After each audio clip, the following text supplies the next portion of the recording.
Haleluya. Yesu ashimwe cyane. Nejejwe n'Imana mu mutima wanjye kuko yongeye kuduha umwanya wo kugira ngo tube mu mwanya mwiza wo kugira ngo tuganire ijambo ryayo. Shimiye Imana itanze n'umwanya ngo tuwubemo. Reka dushimire Imana. Uwiteka Mana, turagushimiye, turaguhimbaje kuri Imana nziza, kuri umukozi w'umuhanga. Turagushimiye kuko wongeye kubana natwe ukaba ugikomeje kuturinda. Turagusabye rero ngo Data, ubwo tugiye kuganira amagambo yawe, ntaba ari jyewe n'uwumva wese uzumva ntazaba ari we, ahubwo Mwuka Wera aba ari uzakorera muri twebwe. Imbaraga zawe n'ububasha bwawe ari byo bizagaragara muri twe.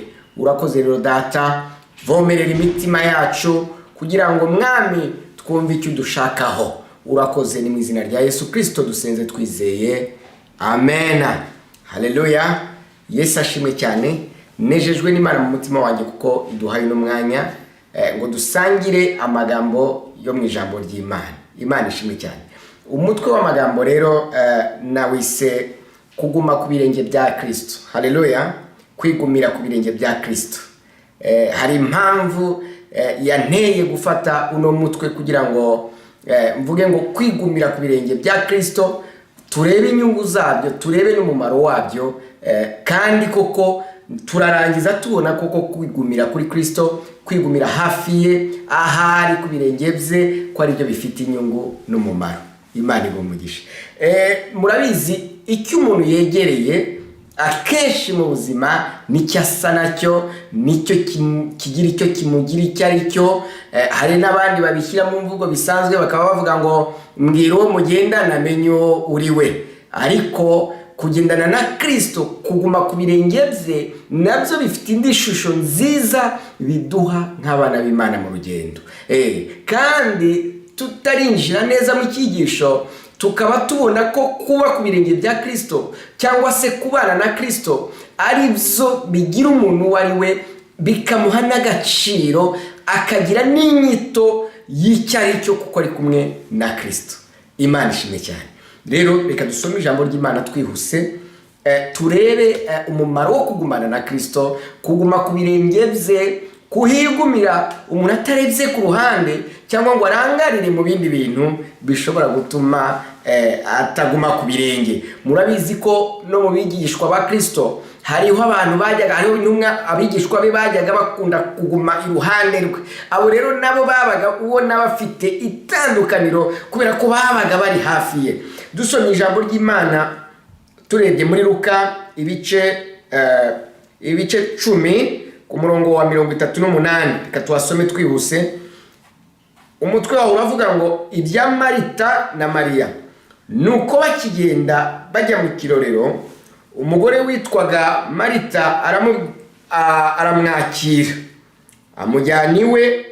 Uwo yari afite mwene se witwaga Mariya, yari yicaye hafi y'ibirenge by'Umwami Yesu yumva ijambo rye. Ariko Marita yari ahagaritswe umutima n'imirimo myinshi yo kuzimana. Reka tube turekeye ahangaha, turakomeza. Yesu ashimwe. Iyi ni inkuru yisobanura kandi nabonye atari na ndende uko ijambo ry'Imana ribivuga. Yesu yagize ubwo asura kwa Marita, aragenda arahagera. Ariko mu kuhagera twumvishemo ko muri inkuru harimo ko Marita nawe yari afite umuvandimwe we witwaga Mariya. Mu kuhagera kihagera, mu bigaragara nk'uko ijambo ry'Imana ribitubwiye, Marita agira ikintu ku mutima cy'ishyaka, cyangwa se nawe ubyumvishe wumva gikenewe. Nimba ubonye umushyitsi ni ngombwa ngo wakire umushyitsi koko, ariko yibagirwa ikindi kintu gikenewe kandi gikuru cyari gikwiriye muri uwo mwanya. Arangije arashyashyana, aragenda ajya gutegura ibyo kuzimanira Umwami wacu. Aragenda kandi koko se mwene Data, nawe wumvishije ushize muri logique cyangwa se mu bitekerezo, urumva ko yari afite ishyaka ryiza. Si byiza se kuba wazimanira umuntu ukugannye?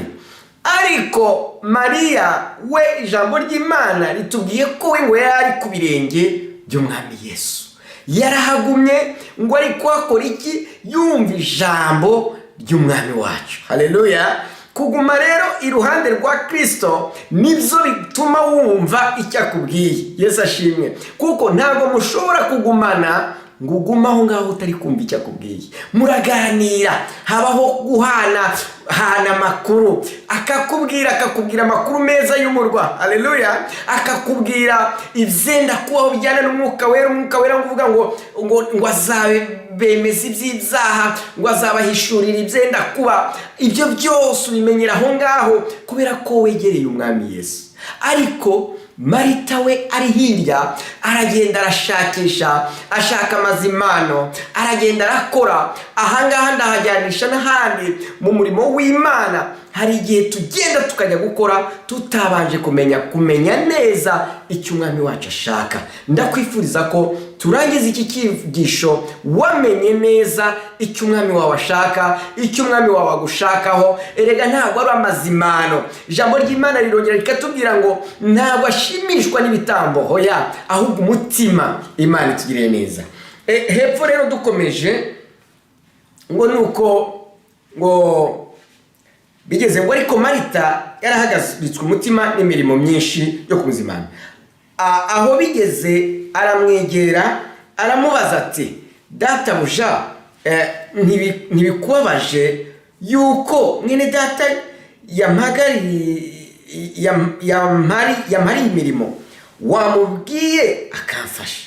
Umwami Yesu aramusubiza ati, Marita, uriganyira wirushya muri byinshi, ariko ngombwa ni kimwe. Imana idufashe. Kandi Mariya ahisemo umugabane mwiza utazakwa. Imana itugiriye neza. Aha rero Marita yabonye ari mu mirimo, kandi hari umuvandimwe we nawe yicaye ku birenge. Aratekereza, aravuga ati ariko se ndakomeza nkore njyenyine, mvunike njyenyine, reka ngende njye kureba umwami wanjye mubwire. Mwo mu murimo burya akantu kajya kazamo kumva, ukabona bari gukora, ukavuga ati ariko se bari gukora ubundi bakijijwe ryari, bamenye Yesu ryari, babatijwe mu mwuka ryari. Bo wenda begereye Kristo, bari ku birenge, hari amakuru bari kumva, ariko wowe ntubimenye. Imana igufashe uwishurirwe.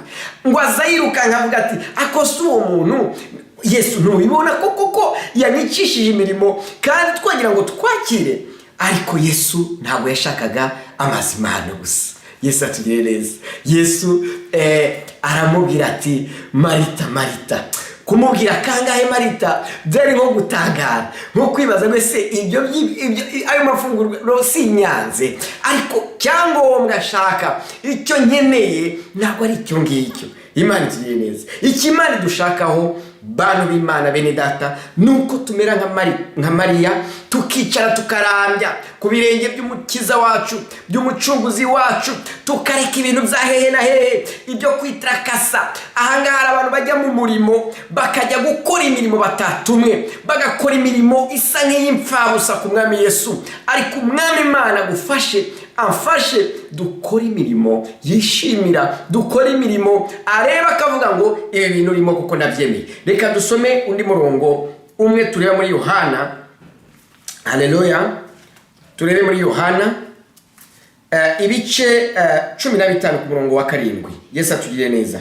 Ku murongo wa 7 haratubwiye ngo, nimuguma muri jye, amagambo yanjye akaguma muri mwe, musabe icyo mushaka cyose muzagihabwa. Imana itugirire neza. Nituguma muri Kristo nta kintu na kimwe tuzamuburana. Nuguma ku birenge bye nta kintu na kimwe uzigera ukena, ntabwo uzigera uhura n'inzara, ibibazo amakuru uzayamenya.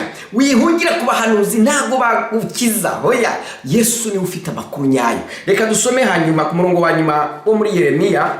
Turebe muri Yeremiya ibice 33 ku murongo wa 3 mu izina rya Yesu, ari mu murongo wa nyuma. Dusome mu izina rya Yesu ngo ntabaza ndagutabara nkwereke ibikomeye biruhije utamenya. Ibyo rero byose bikuruhije, ibyo byose bikugoye, nta handi hantu wakura amakuru, nta handi hantu wakura ubutabazi, no kuguma ku birenge by'umukiza, no kwigumira hafi ye. Imana idufashe tugereza. Reka dusenge Imana. Imana iguhe umugisha. Uwiteka Mana, turagushimiye, turaguhimbaje kuko uri Imana nziza, turaguhimbaje kuko wongeye kuduha uno munsi n'uno mwanya. sengeye mwene data uzumva kino cyigisho mwami Yesu, uzamufungura amatwi kugira ngo yumve icyo udukeneyeho. Data dufashe kugira ngo tumenye icyo ushaka kandi tugikore, kugira ngo mwami tutikoresha, kugira ngo tudakora ibidafite umumaro, kugira ngo mwami tube mu mugambi wawe. Urakoze rero data, urakoze kuko ubanye natwe, ugendane natwe, uduhe kuguma mu mugambi wawe. Urakoze Yesu Kristo, muri byose ni mu izina rya Yesu Kristo dusenze twizeye, amen.